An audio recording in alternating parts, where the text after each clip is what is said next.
참예수님, 다볼사이버 성경대학 학생 여러분 반갑습니다. 오늘 집에서 29강입니다. 근데 전 강의에 절제라는 부분이 있었는데 이게 제가 잘못했어요. 절제를. 저 이제 헬스 시작했거든요. 헬스를 시작했는데 스쿼트라고 이렇게 앉았다 일어서는 것을 첫날 70개 하고 둘째 날 70개 하고 셋째 날 70개 했어요. 넷째 날 못 일어났어요. 걸을 수가 없어서 걸음을. 절제를 못한 거지. 내 주제에 한 50개씩 했어야 되는데 굳이 70개씩 해갖고 못 걸었어요. 하루 종일. 그래서 어떤 스케줄도 수행을 할 수가 없었습니다. 실시간까지도 못 일어났던 것 같아요. 물론 이제 잠은 푹 잤던 것 같아요. 잠은. 근데 이게 인내가, 절제가 잘 돼야 되는 것 같아요. 운동도 갑자기 너무 세게 하고 자기 몸에 안 맞게 하면은 그런 일이 벌어지는 것 같아요. 오늘도 오늘이 사실 실질적으로는 3월 10일인데 오늘 이제 저녁 먹고 좀 간단하게 먹고 동네에 걷는 걸로 그렇게 하려고 생각을 하고 있습니다. 물론 이제 헬스장을 가긴 가지만은 오늘은 70개는 절대 안 하려고 그래요. 한 50개 정도 내 몸에 맞게, 내 주제에 맞게 하려고 그럽니다. 의술과 병, 남을 도와주는 의사를 존경하여라. 저는 사실은 저를 이렇게 치료해주는 주치의 선생님이 있어요. 전담해주는 주치의 선생님이 있는데, 내가 이제까지 만나온 많은 의사 선생님들 중에서도 최고의 선생님인 것 같아요. 한 2년 전에, 완전히 번아웃 돼갖고 거의 죽어갈 저를, 이렇게 건강하게 살려서 월수금 강의하고 토요 특강하고 수, 목, 주일날 실시간 스트리밍 할 수 있을 정도, 이 정도는 엄청난 에너지거든요. 그러려면은 공부를 막 4시간, 5시간 하고 막 이래야 되는데, 이렇게까지 많은 분들이 제 건강 걱정을 하는데, 그 주치의 선생님이 있는 한 아마 제가 꽤 오래 살 거예요. 너무 걱정하지 마시기 바랍니다. 주님께서 그를 창조하셨다. 치유는 지극히 높으신 분에게서 오니, 우리 주치의 선생님이 신앙이 너무너무 좋아요. 기도를 정말 기도 속에서 사시는 분입니다. 그러니까 치유는 지극히 높으신 분에게 오니 그는 임금에게서 선물을 받는다. 하느님한테 선물을 받는 거죠. 의술은 그의 머리를 높여주고 고관들 앞에서 칭송을 받게 한다. 지금 대한민국 의술이 세계 최고라고 그러잖아요. 열심히 생명을 건지는 의사 선생님들, 이 시간을 빌어서 모든 환자를 대표해서 감사드립니다. 주님께서 땅에 약초를 마련해 놓으셨으니 현명한 사람은 그것을 소홀히 하지 않으리라. 이게 먹을 걸 다 약초를 준비해 놨다 이거예요. 공부만 조금 하면 된다 이거죠. 주님께서는 당신의 능력을 알아보도록 나뭇가지로 물을 달게 만들어주지 않으셨더냐. 그 황막한 시나이 광야에도 그 조금 피어나는 그 허브, 그 약초들 그 안에 굉장히 피로도 풀어주고 잠도 잘 오게 해주고 염증도 가라앉히게 해주는 것들이 많더라고요. 그분께서 친히 사람들에게 지식을 주시어 당신의 놀라운 업적을 보고 당신을 찬양하도록 하셨다. 의사는 약초를 이용하여 병을 고치고 고통을 덜어준다. 그러니까 우리가 약초 공부를 진짜 많이 해야 될 것 같아. 그래서 올 봄에 이제 오늘 3월 10일이니까 제가 이제 나무시장, 약초시장을 갈 생각에, 그래서 많은 약초를 사다가 심으려고 계획을 하고 있습니다. 약사도 이 약초로 약을 제조하니 주님의 위협은 끝없이 이어지고 그분에게서 평화가 온 땅 위에 퍼져나간다. 얘야, 내가 병들었을 때 지체하지 말고 주님께 기도하여라. 그분께서 너를 고쳐주시리라. 잘못을 그만두고 손을 씻으며 온갖 죄악에서 마음을 깨끗이 하여라. 저는 인간의 회복 능력이 대단하다고 생각해요. 나는 자연인이다에서 아주 인상적인 자연인을 하나 생각이 나는데, 이제 간암, 간경화가 와갖고 심지어 복수가 차갖고 배꼽으로 복수물이 나올 정도였대요.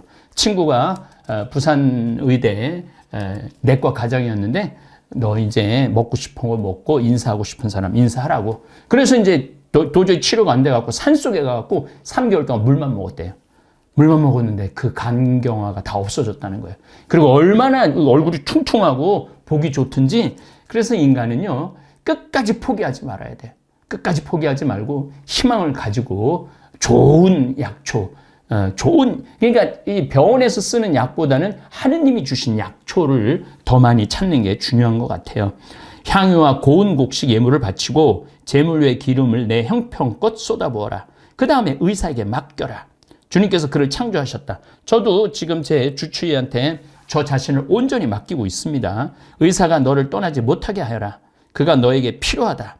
치유의 성공이 의사의 손에 달려 있는 때가 있다. 그들 역시 주님께 기도하여 자신들에게 올바른 진단과 생명을 구하기 위한 치유의 은혜를 베풀어 주시도록 청한다.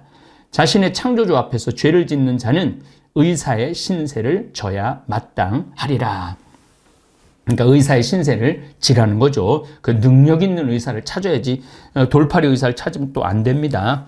애도, 얘야, 죽은 사람을 위해 눈물을 흘리고 극심한 고통을 겪는 이처럼 애도를 시작하여라. 죽은 사람의 처지에 따라 그 시체를 염하고 그의 장례를 소홀히 치르지 마라. 슬피 울며 통곡하여라. 우리가 죽은 사람을 애도해 주는 게 너무너무 중요합니다. 제가 지난번에 우리 동창 신부님들 어머니 두 분이 거의 한 달 사이로 돌아가셨는데 제가 못 갔어요.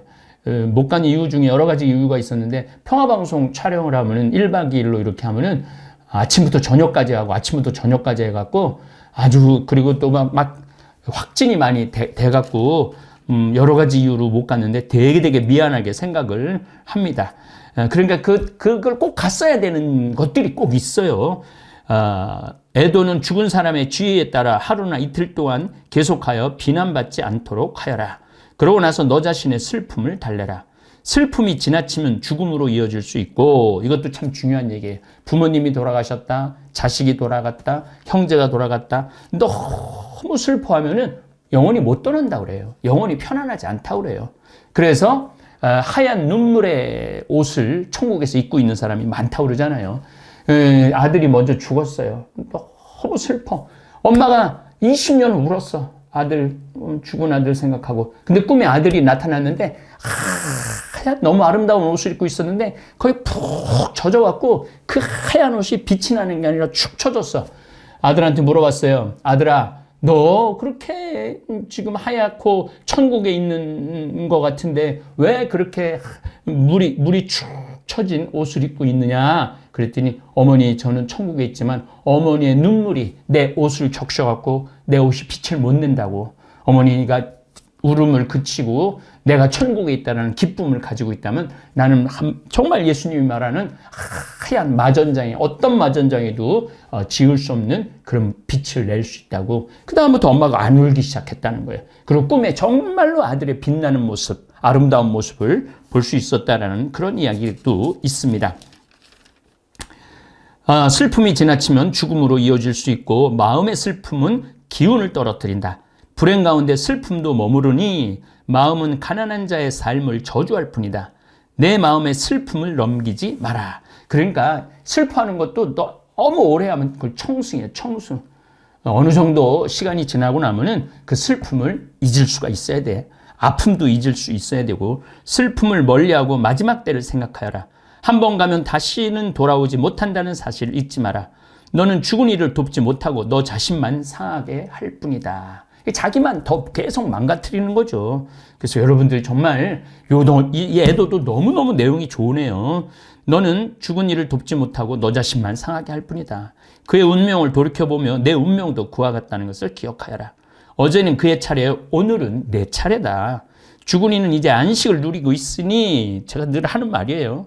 죽은 이는 안식을 누리고 있으니 그에 대한 추억만을 남겨두고, 기뻤던 일만 남겨두고 그의 영이 떠나갔으니 그에 대하여 편안한 마음을 가져라. 그래서 제가 항상 기일 때 여러분들 모여갖고 1년 기일, 2년 기일을 모여갖고 울고, 그때 우리가 잘했어야 되는데 이렇게 잘못해갖고 죽었다고, 불쌍하다고 그러지 말고 행복했던 기억. 저는 아버지하고 행복했던 기억이 참 많아요. 아버지하고 한 달에 한 번 짜장면 먹으러 갔던 기억. 초등학교 때 늘 아버지하고 토요일 날 오후 주일날 도토리 따러 다니고 밤 따러 다니고. 그리고 잊지 못할 추억은 내가 대추나무에 오르고 아버지가 망 보고 그러다 걸렸어요. 대추밭 주인한테. 그래갖고 둘이서 혼났는데 막 우리 아버지한테 혼내더니 얘 누구냐고. 그래서 우리 아들이라고. 그랬더니 아들하고 잘한다고. 그리고 혼나고 우리들은 정말 그 주인이 우리를 보내주고 우린 더 신나게 광교산으로 또 즐거운 그 여행을 떠날 수 있었던 거. 그런 생각들, 그런 추억들이 참 많아요. 그런 좋은 기억들을 갖고 있으면은 아버지의 우리 이제 올해 4월 10일이 아버지 돌아가신 지 5주년 되거든요. 그래서 아버지 좋은 것만 추억하는 거. 그 여러분들도 꼭 필요하다는 거 잊지 마시기 바랍니다. 장인과 율법학자. 율법학자의 지혜는 여가가 얼마나 있느냐에 달려 있고 사람은 하는 일이 적어야 지혜롭게 될 수 있다. 쟁기를 다루면서 막대기를 휘두르는 것을 자랑으로 여기고 황소를 몰면서 자기 일에 몰두하며 송아지 이야기밖에 할 줄 모르는 자가 어떻게 지혜로워질 수가 있겠느냐. 그는 밭 일항을 내는 일에 마음을 빼앗기고 암송아지들을 먹이는 일에 열중한다. 밤낮으로 일하는 목수와 대목도 모두 마찬가지이다. 야, 여기 모든 직업이 다 나오네요. 농사꾼 일도 나오고 목수와 대목 얘기도 나오고 다양한 기술을 선보이는데 여념이 없는 인장을 새기는 사람들도 마찬가지다. 그들은 도형을 똑같이 새기는 일에 전념하고 마무리하는 일에 잠을 잇는다. 모루 앞에서 쇠 다루는 일에 열중하는 대장장 얘기도 나오네. 대장장이도 마찬가지다. 불기가 그의 몸을 녹초로 만들고 그의 화덕에서 나오는 열기와 씨름한다. 쇠망치 소리가 그의 귓전에 울리는데도 그의 눈은 그릇을 고래에 붙박혀 있다. 그는 일 마무리에 전념하고 마무리 장식에 잠을 잇는다. 일터에 앉아서 자기 발로 물레를 돌리는 옹기장이도 야, 요게 모든 직업이 다 나오네. 마찬가지다. 그는 언제나 자기 일에 몰두하니 그의 일은 낱낱이 계산된다. 그는 손으로 진흙을 개고 발로 반죽을 한다. 마지막 유학을 바르는 일에 전념하고 가마를 정돈하는 일에 잠을 잇는다. 이들은 모두 자기 솜씨를 믿고 저마다 자기 일을 특기로 지니고 있다. 그들이 없으면 도시가 세워질 수 없고 사람들이 모여 살거나 돌아다닐 수도 없을 것이다. 그러나 그들은 주님 회의에 풀리지도 않고 집회에서 높이 평가받지도 못한다. 그들은 재판석에 앉지도 못하고 법정의 판결을 이해하지도 못한다. 그들에게서는 교양이나 편단력을 찾아볼 수 없고 격언을 이용하는 것도 볼 수 없다. 그러나 그들은 한 세대의 골격을 유지한다. 그들은 기술이 쓰여지기만을 빌 뿐이다. 요 참 장인들에 대한 얘기가 나오는데 여기 농사 짓는 황소 골내는 분도 나오고 목수와 대목 얘기도 나오고 대장장이 얘기도 나오죠. 옹기장이 얘기도 나옵니다. 아주 중요한 옹기장이 얘기도 나오고 인장 만드는 사람 얘기도 나와요. 그런데 여러분들 우리 다볼사이버 교우들 인장 새기는 그분들의 기술을 한번 보신 적이 있나요? 옹기 그릇 구워갖고 그 1300도의 그 기술 그거를 보신 적이 혹시 있나요? 쇠를 달궈갖고 쇳물을 녹여갖고 틀을 만들어갖고 그 직접 보신 적이 있나요? 사실은 우리는 어찌 보면은 무슨 장인의 기술도 잘 모르고 농사의 그 묘미도 모르고 좀 전에 의사 얘기 나왔지만 약초의 묘미도 모르고 또 뭐 실질적으로 세상 돌아가는 이치도 모르고 어떻게 보면 그렇게 살아가는 수도 있는 것 같아요. 그래서 저는 최대한 여러분들이 경험할 수 있는 경험치를 좀 나누고 싶어요.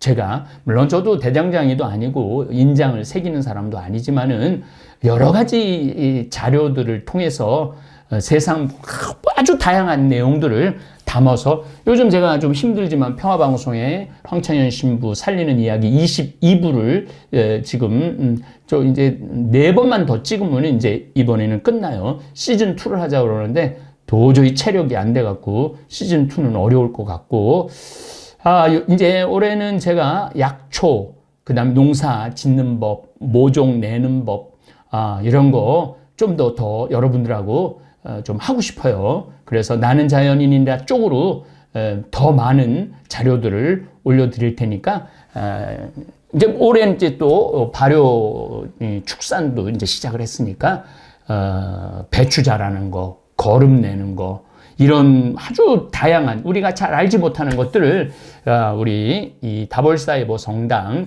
유튜브 공간을 통해서 나눠 드리도록 하겠습니다. 자, 다음 시간에 또 율법학자. 제가 지금 이거를 부지런히 지금 집회서를 나가는 이유가 뭐 내용 자체가 너무너무 좋지만은 한국의 이해에 대한, 이제 미국에 대한 이해도 거의 끝나가요. 그래서 한국에 대한 이해, 도대체 이 한반도라는, 또 이 한민족이라는 우리는 원래는 그러니까 원래는 조선이라는 이름이 있었어요. 그런데 조선이라는 이성계가 조선이라는 이름을 계승을 했기 때문에 원래 조선을 그냥 고조선이라고 그러는 거예요. 옛날엔 고조선이라고 안 불렀어요. 그냥 조선이라고 불렀다. 거기서부터 물론 단군 할아버지 이전에 청동기 시대, 신석기 시대, 구석기 시대까지 쫙 다뤄 나갈 겁니다. 그래서 이제 한국의 이해를 여러분들이 좀 들으시면은, 우리나라가 만주벌판을 뛰어다녔던 민족이구나. 이런 것들부터 시작해갖고 우리가 많이 우리의 땅을 빼앗겼구나. 지금 중국이 우리 땅을 많이 빼앗고 있구나. 심지어는 38선까지 밀려나고 있구나. 그럼에도 불구하고 5,000년 역사상 최고의 경제적인, 군사적인 힘을 보유하고 있구나. 이런 것들을 여러분들이 깨달으실 수 있고 또 깨달아야 돼. 그래야지 힘이 생기고 저는 이제 우리 다볼사이버 성당 유튜브 구독자가 27만 명이에요. 근데 시청하지 않는 분들, 시청은 하는데 구독자로 안 한 분들까지 합치면 40만 명 정도 돼요. 그래서 많은 분들이 구독자로 등록이 되고 적어도 한 50만 명 정도만 돼도 우리나라가 5천만 명이잖아요. 엄청난 파워를, 엄청난 힘을 낼 수 있고 이 나라를 변화시킬 수 있는 그런 능력까지 저는 지닐 수 있다고 생각을 합니다. 오늘 성소구절, 특별히 의사에 관련된 거, 장인에 관련된 거 다시 한번 혼자 조용한 시간에 읽어보시기 바랍니다. 저는 요즘 그 빠찡코라는 아주 1910년서부터 1989년까지 우리 민족이 일본 안에서 겪어야 되는 그 정말 지독한 괴로움, 서러움을 다 읽었어요. 또 이제 다른 책을 좀 골라갖고 여러 가지 책들을 좀 다양하게 읽으려고 생각을 하고 있습니다. 여러분들도 공부하는 일에 게을리하지 않았으면 좋겠습니다. 감사합니다.